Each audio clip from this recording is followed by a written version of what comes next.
Welcome to tonight's Where's the Trade? My name is Joshua Bellinger of OptionSizzle.com, and today we're going to look at Lionsgate Entertainment.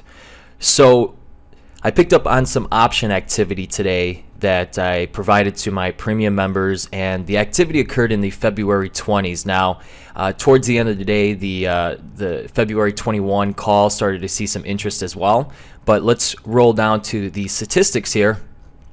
And you can see that 9,000 calls traded, and a little bit skewed differently than what we typically see, but 40% traded on the ask or above. Now, these contracts that traded in the February 20s were actually being bought earlier in the morning.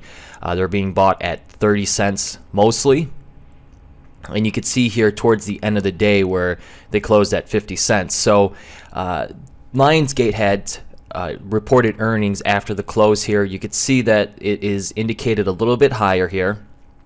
If you look on Thinkorswim, there is a market maker estimate that they provide on here, and you could see that on their calculations is about $1.20 of a priced in move.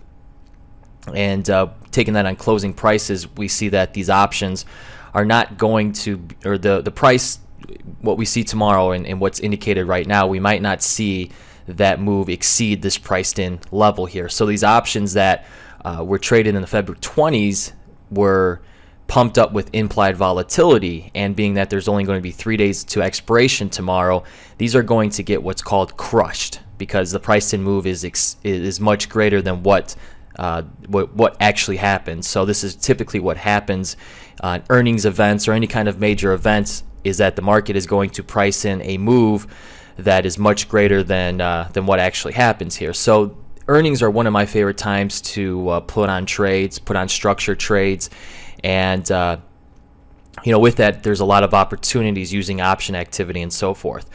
Taking a look at this activity here, one of the things that you want to take a look at on the chart is that today we broke out to new all-time highs, and we backed off of $20. 20 is a key level.